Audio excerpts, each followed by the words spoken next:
네, 안녕하세요. 아는내과TV의 내과 전문의 유대현입니다. 지난 시간까지는 위장관 출혈에 대해 살펴보았고, 이번 시간에는 연하곤란에 대해서 살펴보려고 하고 있어요. 제가 학생 때는 이 연하곤란 파트가 굉장히 좀 난해하고, 식도내압 검사 뭐 있다고만 하지 용어도 어렵고 해서 그냥 포기했었거든요. 그리고 전공의가 돼서도 사실 식도내압 검사를 외래 베이스드로 하기 때문에 잘 접할 기회가 없었고요. 식도내압 검사에 대해서는 제가 이제 전문의 시험 준비하면서 그나마 조금 시간을 가지고 보니까 약간 이해가 되더라고요. 그래서 그걸 토대로 제가 뭐 이 식도내압 검사를 실제로 해보지도 않고 뭐 많이 접할 기회도 없었지만 제가 이해한 바를 그래도 좀 전달 드리는 방식으로 좀 들어주셨으면 좋겠습니다. 그래서 분류와 식도내압 검사 살펴볼게요. 식도내압 검사 분류는 이제 뭐 크게 메카니컬, 그다음에 프로펄시브가 이제 프로카이네틱스라는 그런 의미더라고요. 그러니까 위장관 운동을 그런 촉진하는 모터에 문제가 생기는 경우, 혹은 아니면 구조적으로 어떤 덩어리가 있어서 안 내려가는 경우, 이렇게 두 가지가 있다는 거죠.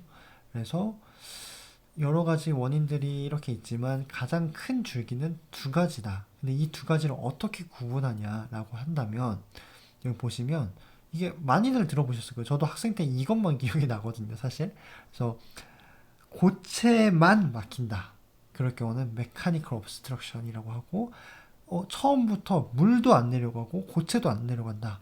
그럴 경우에서 아까 말씀드린 propulsive prokinetic, 즉 여기서는 뉴로머스큘라 디스올더 같은 것들을 고려해야 되는데 아칼라지아, DES, 스클레로더마 이런 것들이 있다.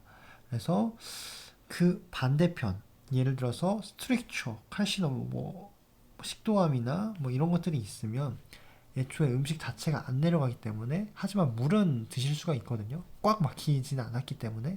그래서 이런 차이점으로 감별을 한다까지가 학생 수준이었어요.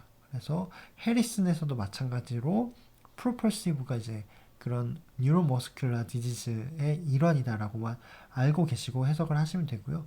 이 경우에서는 물, 고체 다 안 내려간다.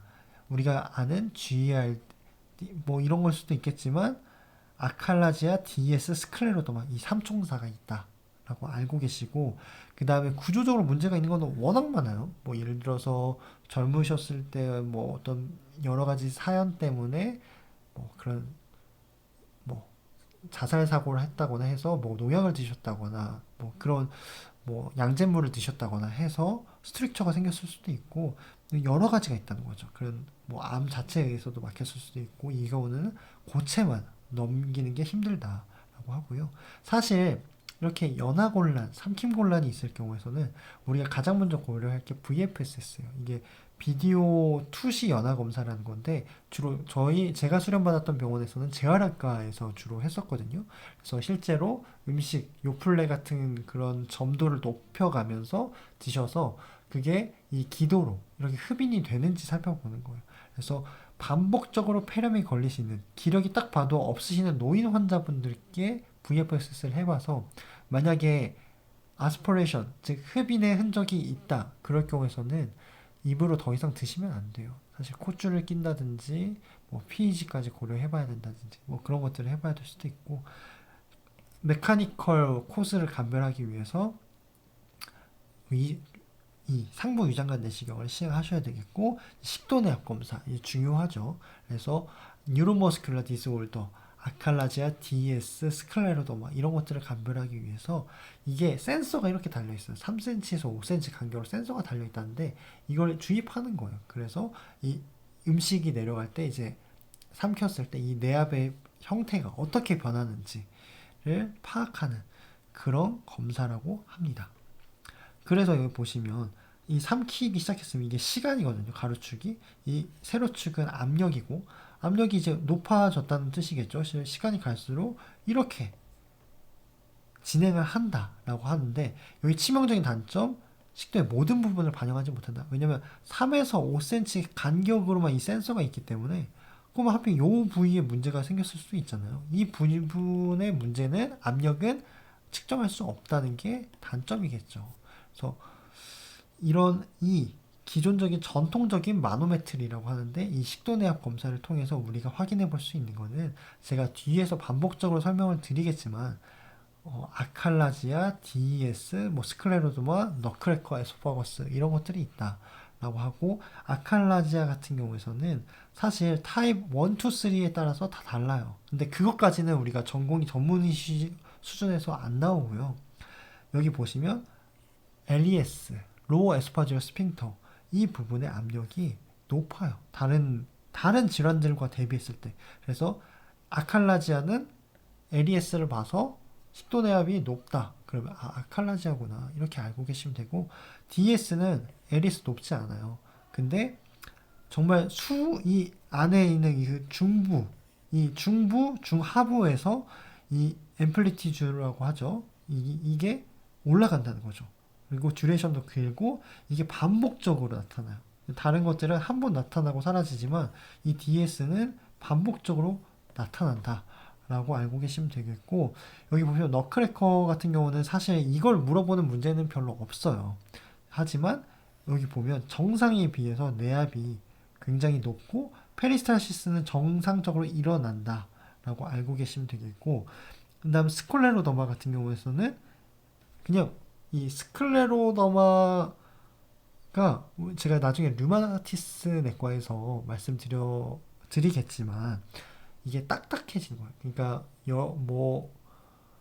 기전도 제가 이제 설명을 드리겠지만 모세혈관부터 이제 어떤 원인에 의해서 자가면역 질환의 원인에 의해서 모세혈관부터 상하기 시작해서 전반적인 뉴로머스큘라 머슬의 운동통까지 다 사라지는 그런 병이거든요. 그리고 이런 분들은 뭐 나중에 ILD나 이런 것들도 잘 오고 하는데 스클레로더마의 경우에서는 그냥 식도가 이렇게 가만히 있다. 여기 목까지는 잘 넘어가요. 근데 내부에서 페리스탈시스가 전혀 없다라고 알고 계시면 되겠고, LES 압력도 감소해요. 그래서 특히나 이 환자들은 GERD로 많이 고생을 하신다라고까지만 알고 계시면 되겠습니다. 이제 뭐 앞서서 마노메트리에 따른 증례를 간단하게만 제가 학생 수준에서 설명을 드렸어요. 그럼 이제 고해상도 식도 내압 검사가 아까 3cm, 5cm 사이에 센서가 이렇게 있으니까 연속적인 압력 상태를 확인해 볼 수 없다고 말씀드렸죠. 그거를 보완하기 위해서 좀 더 한 차원 업그레이드해서 나온 게 이제 고해상도 식도 내압 검사라고 해서 이거는 가로축은 시간이고 세로축은 여기 압력인데 이거를 연속적으로 볼 수 있다라는 장점이 있다는 거죠. 그래서 누운 자세 5ml, 5cc 정도의 물을 연속적으로 10회 삼키고 기록을 시작한다는 건데 여기 보시면 1cm 간격으로 센서가 아주 초밀하게 아주 세밀하게 촘촘하게 있다는 거죠. 그래서 이제 쭉 살펴보시면 이제 용어들을 좀 살펴볼게요. 굉장히 조금 처음 접하셔서 난해할 수 있는데 딱 알아야 될 용어들만 제가 설명을 드릴게요. IRP라고 하는 건데 이 LES에서 뭐 4초 동안 압력이라는 데 필요 없고 그냥 LES에 대해서 압력이다.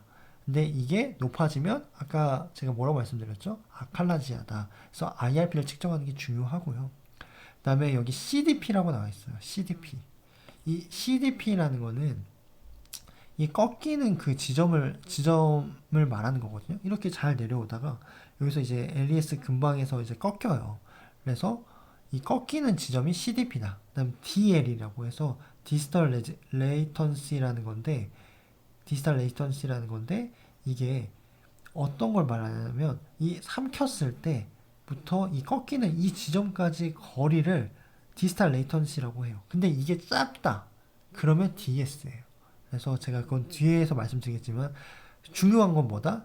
이 디지털 레이턴시와 IRP 얘가 중요하다. 뭐 DCI까지 알고 계시면 아주 훌륭한 거고요. 사실 뭐 이것까지 알 필요는 없는데 DCI는 여기서부터 여기 이 트랜지션 존이라는 게 있어요. 삼켰을 때 여기 일부 이 초록색은 압력이 낮다는 뜻이거든요.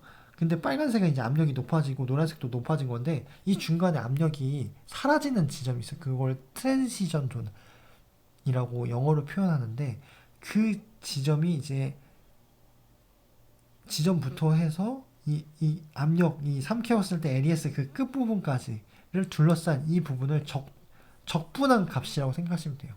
그래서 이 부분이 이제 올라가면 뭐 너클에스커나 뭐 이런 것들을 잭해머나 뭐 이런 것들을 고려해 볼 수 있다는 거죠. 제가 그건 뒤에서 자세히 설명 드릴 거고 이제 CDP, DCI, DL, IRP가 헷갈리시는 분들이 있어요. 그래서 저는 이렇게 논문을 좀 찾아봤는데 사실상 제가 드린 설명만으로도 이미 충분하십니다. 그래서 IRP는 LES의 압력을 대변한다.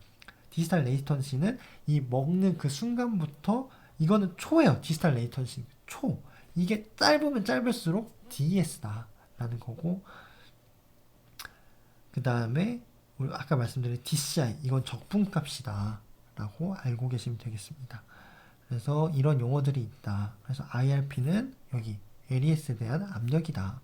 그 다음에 디지털 레이턴시는 초다 초. 그 다음에 CVF는 기울기를 뜻하는 거예요. 또 이게 서서히 내려가냐 압력이 서서히 내려가냐 아니면 확 내려가냐 이런 것들에 따라서 우리가 또 DS를 고려해 볼 수도 있는데 제가 그거는 다음 강의에서 천천히 말씀드릴게요. 한꺼번에 너무 많은 지식이 들어오면 머리가 아프니까요. 그래서 CDP 같은 경우에서는 또 말씀드리면 LES 그러니까 사실 CDP가 굉장히 잡기가 모호해요.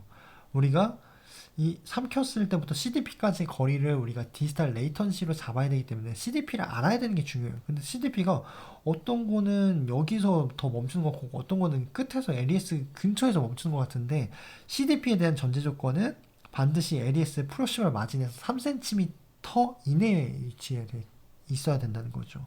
3cm 정도 거리를 두고 있어야 된다라고 알고 계시면 되겠고 DCI는 적분값이다. 그래서 정상값도 알고 계시면 좋겠죠. 그래서 디지털 레이턴시는 이거 근데 외우라고 뭐 시험 문제 나오진 않아요. 그냥 이런 컨셉을 가지고 우리가 아칼라지아다, DES다, 잭해머다, 너클래커다 이런 것들을 진단할 수 있다는 데에 툴로서 사용한다는 거죠. 그래서 뭐 이런 뭐 노멀 밸류 값이 있다라는 것만 알고 계시면 되겠습니다. 이상으로 제가 이번 연화곤란 파트 1 연화곤란 분류와 마노메트리에 대한 기본적인 용어들과 원리에 대해 설명드렸고 다음 시간에는 마노메트리를 이용하여서 실제로 우리 연화곤란 중에 뉴로머스큘러 디지즈 중에 감별할 수 있는 질환들과 그 질환들을 진단하고 치료하는 방법까지 알아보도록 하겠습니다. 지금까지 경청해 주셔서 감사합니다.